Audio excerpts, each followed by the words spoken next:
July always starts off kind of windy.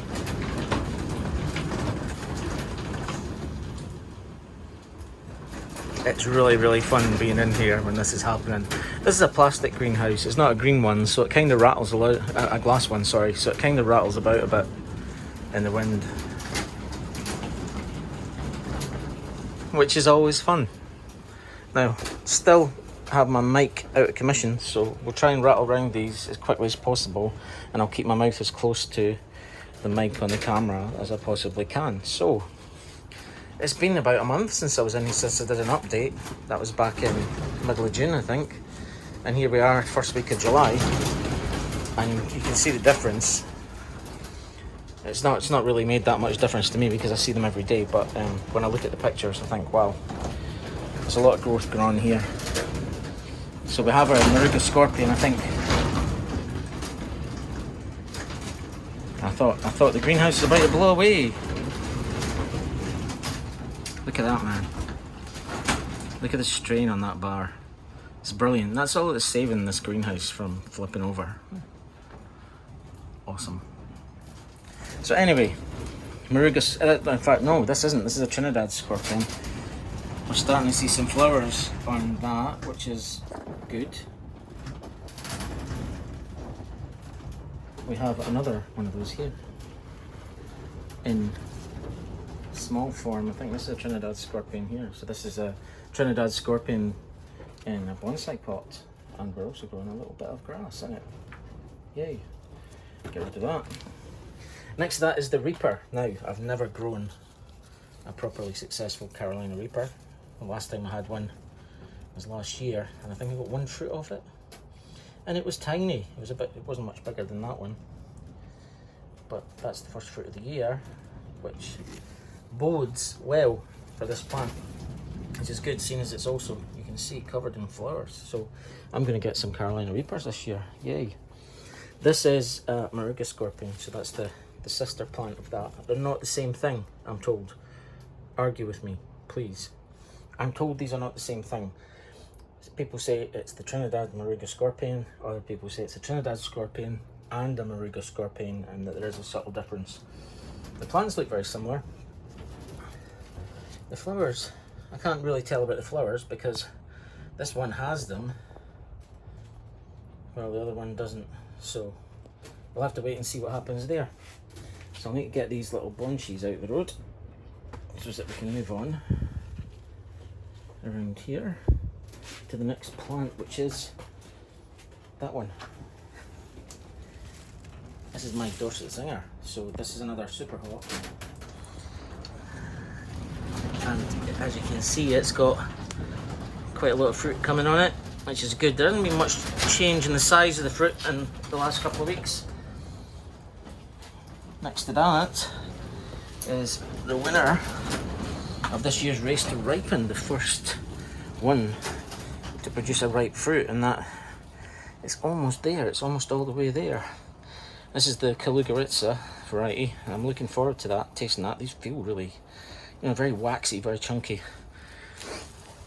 like a kind of jalapeno. In fact, I think that they are, but annuums. So next to that we have a coffee bean, and I noticed earlier on that we have a couple of little fruits in there. There we are. The fruits are full size. They will not get any bigger than that, and they ripen from here, which is good. Next to that we've got a white habanero, which, if you go back to the beginning when I first had this in, the plant was literally that size, just that size there, and it's grown considerably well since then. It's lots of flowers on it, no fruits yet. Armageddon, this is another super hot, no fruits on it yet. We've actually had a little bit of drop off with this one, so I've been doing a little bit more watering of the slabs on which we're standing to assist with that. It's another one with a little bit of a problem here. I've just been taking these leaves off when I see them. I don't know what that is. Everything's getting treated the same, but it's only some of the plants. I think two of the plants doing this. One of them is actually quarantined just to make sure. And I may do that with this one as well. This is a Sugar Rush Peach. It's an ahi thing. These are ahis, aren't they? The Bakitums. So it's maybe a Bakitum thing. There we go, Sugar Rush Peaches. There's more fruit on that. There's quite a lot of fruit coming on that. I don't know if you can see down there. Looking forward to that one. This one here seems to be producing a lot of flowers and a lot of leaves, but very little fruit. This is a Thai hot. It's very, very bushy. It's almost like a hedge. So I don't know what's going to happen with that. It's buried in here. I may take it out and separate it out and give it a little bit of space to breathe. That might help. Kashmiri March. Lots of lovely long cayenne sort of type fruit on there. Looking forward to that. Killian's loads on it. Here we have the Havana Gold, which irritatingly are still not ripening. Next to the Havana Gold, over there in the corner, we have a Butjalokia, which has flowers on it, which is more than my Butjalokias had at this stage last year. So that looks good. In the corner, we have a Tatil Sus. Now, I'd never even heard of these until this year. And I noticed a quirk of this just before I started the video. The Tatil Sus. Tatilsus. And the quirk that I noticed was we have two fruits here. We have this little one here, which is pointy. And we have the one here, next to it, which is kind of fat and wrinkly like a padron. So, two different fruits on the same plant, which is interesting. We'll see how that pans out. Next to that, we have this one, which I have to remind myself is a Takenatsumi, and it should have lots of fruit on it by now, but it doesn't seem to have much at all. In fact, it's got a couple. I can feel them now. There we are. So it's got those. I have another Takenatsumi over here that I've actually got a crossed pepper on. I'll show you that in a minute. And here we have a hot chocolate. I grew those last year. Brilliant little chili plants. We have a Fatale, which is looking a little bit pale. Maybe up its feed. Maybe water it with some Epsom salts or something. It doesn't really matter. It's got fruit on it, so, and it's healthy. Here we have a 7-pot yellow, and we have some beauties on here. Very nice. They're quite big, and as you can see, I expect to get a little bit bigger before they ripen. That'll be good. Chinese Dragon Tongue, which was also in the race to ripen, which is now starting to ripen. So as you can see, the little colour coming into them now. There's quite a lot of fruits on here. They remind me of Onivec. If you look that up, Onivec chilies, OHNIVEC. They look very much like those. They're larger and maybe not as hot. I don't know how hot these ones are. We've got another little bunchi down here. That's my Bengal Naga.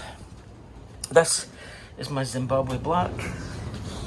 It's one of two sort of interesting alternatives to peri peri that I'm growing this year. The other one I'll show you in just a second, which is the Malawi Bird's Eye. This is an orange habanero, which has fruit on it. We have a red habanero next to it with fruit on it, and another Tatil Sus here, which hasn't grown much. It was potted on quite late though, so I'm not expecting much from that one too soon. In the corner there we had an Ahi Red, and that's the one that I've quarantined because I'm not liking the looks of the leaves on it. I've got a video on that, a short video. If you look at Ahi Red problems, you'll see a sort of a insight into why I've quarantined that one. The two little bunchies which I showed you earlier, these here, this is my Hainan Yellow Lantern, or Hainan Yellow Lantern, whichever way you want to call it. Lots of flowers, no fruit just yet. Down here, tiny little, this is another Bengal Naga, the same as the one that's being bunchied. This one was planted somewhere else and I moved it because it wasn't doing very well and brought it in here. And it's recovered really well and getting there. I've also got a short on that called Bengal Naga Insolence. It's one that was struggling to grow, and I kinda did something that perhaps forced it to grow, perhaps didn't. I don't know. Next to that, we have, this is the Takanatsumi I was talking about, and somewhere in here we have a fruit with a blue ribbon tied around it, which is, oh no, that's it there, that's the Takanatsumi here. So this one will be the Killian. This is a Killian. So I've got 2 Killians in here. There's the one at the back, which I showed you a minute ago, and this one, lots of fruits coming on them. They look very sort of bird's eye-y. Here we've got the Puma. Puma's one of my favourite plants of all time. This one is kind of in the glare of the full sun, so its leaves are curling up a little bit. There's no infestation in here, I've checked. I've not got any aphids or whitefly or anything in here. So all of this is just the leaves curling because they're in too much sun. Obviously that happens with these darker sort of chili plants. And do we have any fruit on this just yet? I don't think we do. I think we've got a lot of flower and no fruit just yet.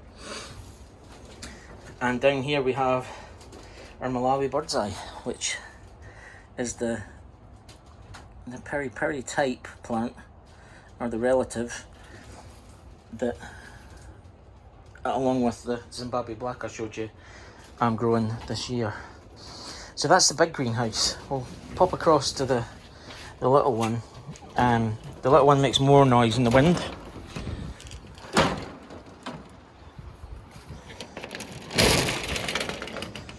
So, Ahi Red.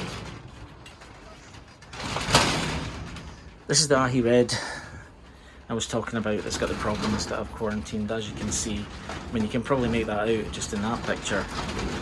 The discoloration in the leaves, and here's another example of that. They're falling off.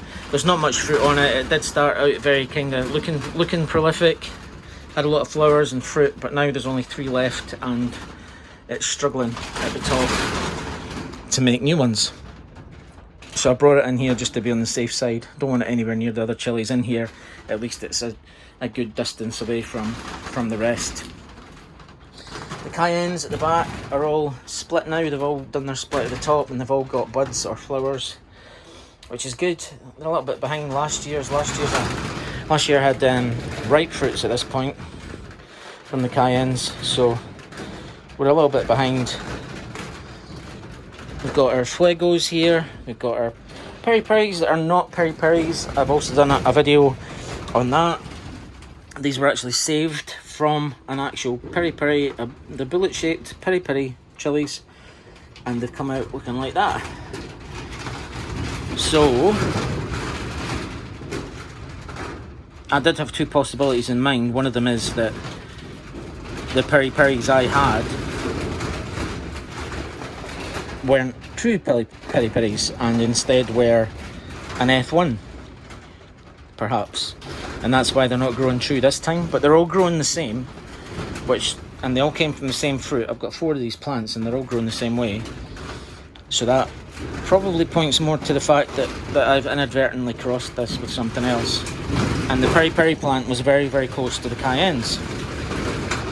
So have I done something? Will a frutescens cross with a cayenne, cross with an annuum that easily? I don't know, but it is what it is. This is what we have. Other ones in here, we've got padrons. They're all growing very, very nicely. That one's ready for picking and eating before it gets too hot. As you can tell, this greenhouse is going crazy at the minute with the wind.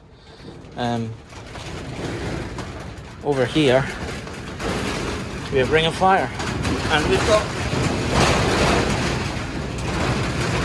plenty of those. You can't hear me over this, can you?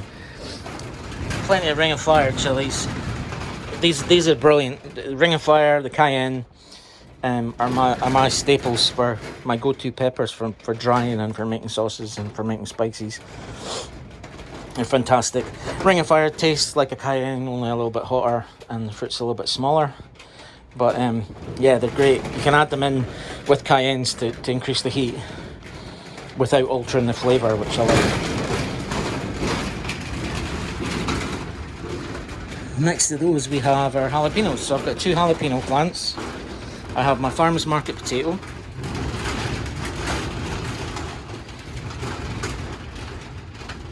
Got a lot of fruit on this. Now this is in full sun, so it shouldn't have any problem corking up. So if you looked up farmer's market potato, you know what I mean. They do cork up and start to look like potatoes. So that should happen soon. And next to that we have our geloro. Now the geloro was a lot earlier than this last year. This is another jalapeno. It's very much like the calugaritzas that I just showed you. It's very waxy, very solid sort of chili, and very good for snacking on. Very good for making poppers with, actually, if you've ever seen those. Also, plant's very popular with the ants. For some reason, they don't seem to go in any of the other plants, just that one. And here we have 2 other ones. These were 2 that I just picked out at random to put in here. This is a chombo, an ahi chombo. It is a capsicum chinense variety, and it's brilliant for making sauces. So if you look up ahi chombo sauce, it's very popular in Central America, and I made my approximation of it last year, and I'm still using it. So I love these plants. They're amazing. The fruits are amazing too. This is a wild lombok. I've never grown these before. This one started off with a lot of problems, but I was snicking off all of these leaves that started to discolour, and so it's now grown all new leaves that don't have any problems, and I can just snick off the last of the problematic ones, just like that, and doing that creates new growth. The plant will now stop trying to repair these leaves and will concentrate on growing more and growing more fruit, which is what we want it to do. So I hope you enjoyed that little, well, without the wind it would have been a lot better, but just a little tour of these 2 greenhouses. I do have the other 14-foot greenhouse. I'm not going to do any more videos across there because it's just very awkward to get in and out of there and do all of this at the same time. So I'm just going to do these 2. We'll concentrate on these for the videos. And if anybody has any questions, anything they see me doing wrong, anything they see me doing right that they'd like to know more about, let me know in the comments, and I'll see you in the next video. Thanks for watching.